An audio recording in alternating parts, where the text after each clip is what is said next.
আমাদের লোকপ্রিয় সাংসদ শ্রী রেবতী ত্রিপুরা মহোদয়, আমাদের ভারত সরকারের মাননীয় মুখ্যমন্ত্রী শ্রী মহোদয়, আমাদের মাঝে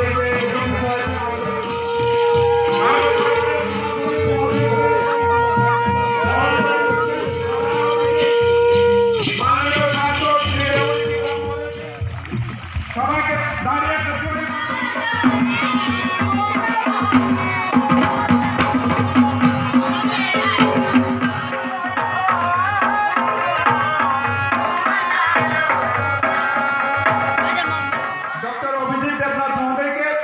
মঞ্চে আসন গ্রহণ করার জন্য অনুরোধ করছি। উড়ান সমাজের প্রধান সমাজপতি মহোদয়কে স্মরণ করার জন্য অনুরোধ রাখবো। আজকের এই অনুষ্ঠানের মাননীয় জনজাতি মোর্চার রাষ্ট্রীয় সম্পাদক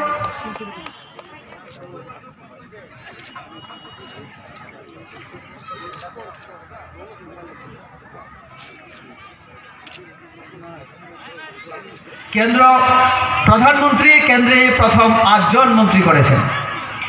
তারপরে মহিলা, ওবিসি, এসসি, আপনারা যে একদম শেষ আমাদের মন্ত্রিসভা সম্প্রসারিত হয়েছে তার মধ্যে আপনারা দেখেছেন। বাজেট আমাদের আদিবাসী সমাজের উন্নয়নের জন্য, সার্বিক উন্নয়ন, একটা নয় সব দিক থেকে উন্নয়নের জন্য, যেহেতু আমাদের প্রধানমন্ত্রীর স্লোগান सबका साथ, सबका विकास, सबका विश्वास और सबका प्रयास। आदिवासी समाज के, जनजाति समाज के मूल स्रोते एने भारत के एगिए निये जाওয়ার ক্ষেত্রে সবার অবদান, সবার অংশগ্রহণ সুনিশ্চিত করার জন্য তিনি পদক্ষেপ গ্রহণ করেছেন। তার জন্য ফান্ড, আমাদের এলোকেশন বাজেটে আগের তুলনায় বহু গুণ বাড়িয়েছে। প্রায় 80,000 কোটি টাকা শুধু জনজাতি সমাজের জন্য।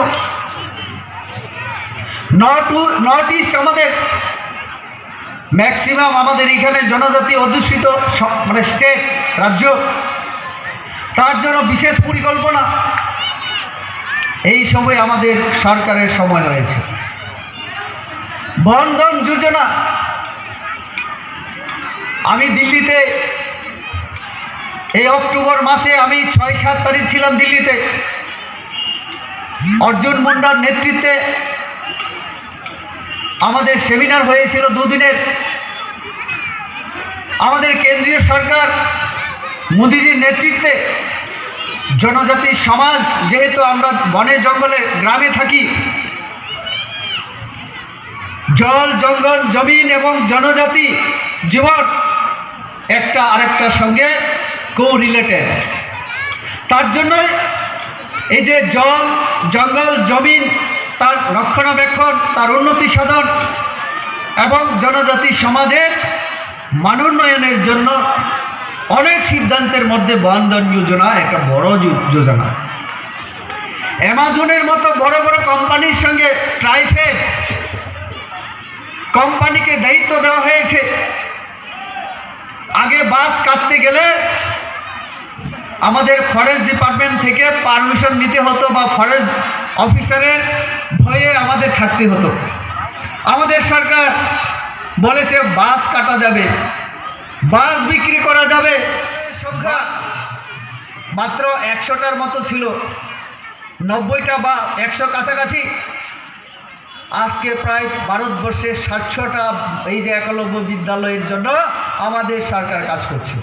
আমাদের ত্রিপুরা রাজ্য নতুন করে 18টা, আগের 5টা সহ 22টা জায়গায় একলব্য মডেল বিদ্যালয় হচ্ছে। সেখানে 280 জন ছাত্রছাত্রী পড়াশোনা করবে, 140 জন ছাত্র এবং ছাত্রী 280 জন, 140 করে। এটা সম্পূর্ণ রেসিডেন্সিয়াল, মানে সেখানে থাকতে পারবে বিনামূল্যে। বই, টুথপেস্ট থেকে শুরু করে, ইউনিফর্ম থেকে শুরু করে সব কিছু বিনামূল্যে দেওয়া হবে। কেন্দ্রীয় সরকার, রাজ্য সরকার সেগুলি দেখাশোনা করবে, দেখবে, দায়িত্ব বহন করবে। আমাদের জনজাতিদের জন্য শিক্ষায় যাতে আমরা অগ্রগতি লাভ করতে পারি। মানব সম্পদ যখন হবে, এই মানব সম্পদ দেশের কাজেই লাগবে। তার জন্য হিউম্যান রিসোর্স আমাদের দরকার জনজাতি সমাজে।